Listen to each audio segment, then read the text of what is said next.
Another day and another time to play with our Roman Empire.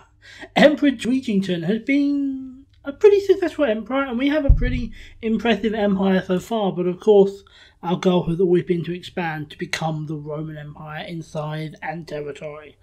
Once we've done that, well, we've completed our goal, but that's not necessarily an easy task.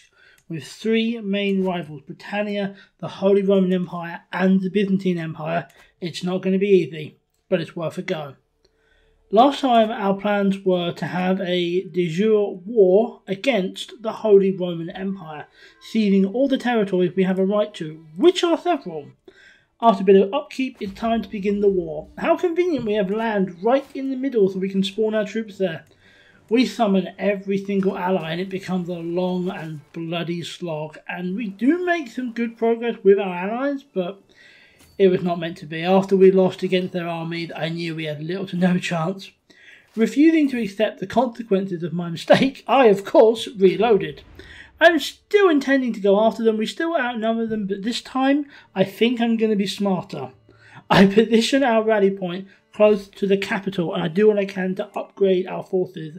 I also marry off Prince Jai for a new alliance with Wallachia. Yes, that is where the vampire stuff came from.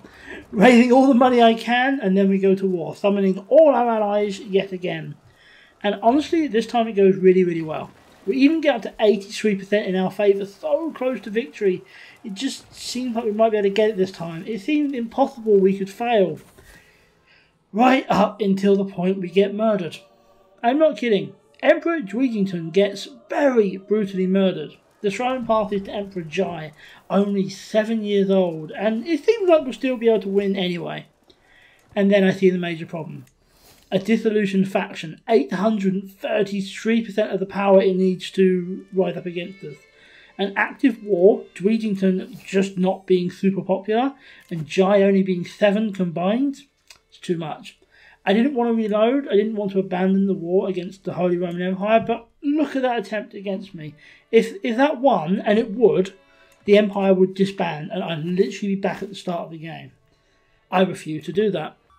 So again we reload, and good news, Emperor Dweegington has been resurrected. Hopefully this time he can stay alive long enough for his son to come of age. And yes, I'm still not giving up on the Holy Roman Empire. Yes, we have declared war again, and yes, we did fail and have to reload again. Thank you for asking.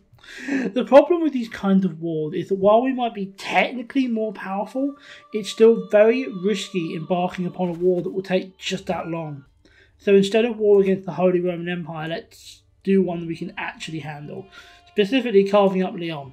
We have claims over about half of it, and we do need all of Spain for our goal, so why not? And you see, this is why I like picking wars with much easier enemies, because it's just so much easier. Obviously, and after finishing that, we have a much healthier portion of Spain.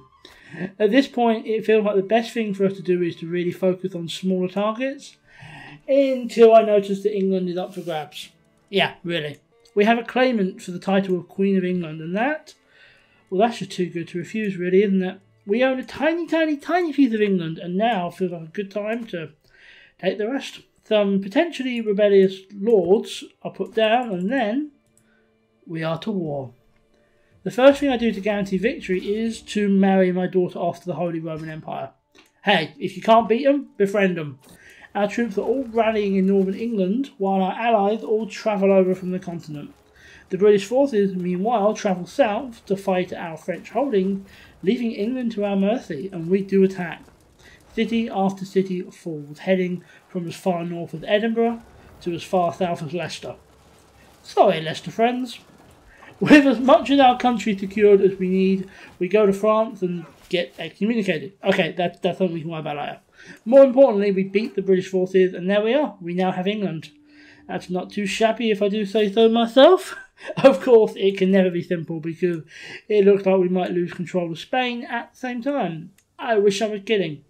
Rebels there have risen up, and we're not talking 1 or 2 rebels, we're talking a lot. Almost more than we can handle. In terms of numbers, they're better than us, but we have a secret weapon, the Holy Roman Empire. With our ally bolstering our forces, we defeat them and put a lot of people in prison. That's what they get for being stupid and daring to go up against us. Of course, now we're left trying to decide what can we do. I mean, we can't go up against the Holy Roman Empire because they're now our allies, and I wouldn't dare to anyway after everything that happened. So what does that mean for us? Well, it means we need to bide our time and be patient. It means we need to placate our nobles, build up our forces and so on. I even construct a new city and improve several others. With that done, we head to Navarra. There are 2 Spanish kingdoms left, stopping us from controlling the whole Iberian Peninsula, with the exception of a few little spots. And so we need to take them out. And as Navarra is the weakest, it just makes sense. And do I even need to tell you that we of course won? It seems at the moment that Britannia is kind of falling apart. We notice that Aquitaine now exists again, breaking off from British France, and we have a claim, so let's go. It's been a while since we've been able to take any part of France for ourselves, so we happily nab that. It's only a little chunk, but hey, that's all we used to be able to do, and just because we're a big empire now doesn't mean we're above that. Any expansion is good. Ooh, guess who has another claim on Aquitaine? Me! Guess who conquered another piece of Aquitaine? Still me! That was easy. Lol. After some more administration, which at this point is mostly just bribing nobles to stop them from trying to kill us, we turn our eyes east. Our most eastern territories are not part of the original Roman Empire, but as we have them, we're going to do something with them. Specifically, we're looking at the kingdom of Ruthenia. We have a simple reason for wanting it. It's the kingdom that sits between both of our other kingdoms in that area, and that's a good enough reason then to want it. Taking that united our Eastern Empire, but we did also briefly inherit a tiny war, which took not a lot of time to take. This almost feels unfair, but do you know what's really unfair? Sending over 50,000 troops to take Venice back. Yeah, that war was so short, not even all our men arrived before it was over.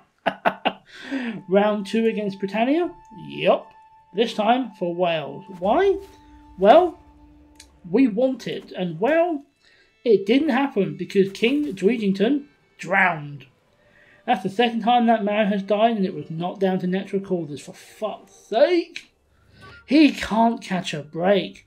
In the end, I decided to reload and not embark upon a deadly war against an empire, since that usually triggers Dweegington's death. Seriously, 2 out of 3 times. Instead, we go up against take Leon, trying to secure Spain for us. It didn't matter though. This time, Dweegington was poisoned, and I think it's time we let him rest. He's died 3 times now. Emperor Jai, who's now an adult, you're up. People do plot against him, but it's not as bad as before. It's bad, but it's not as bad. He's given the difficult task of conquering Lyon while placating the nobles, and he goddamn does it. Not too shabby. Now though, now feels like a good time to leave it. Next week will be Emperor Jai's episode where he placates his foes, conquers his enemies, and we figure out exactly how the British Empire got England back without doing anything. Oh well, future problems and all that. For now, thank you for watching, and I will see you next time.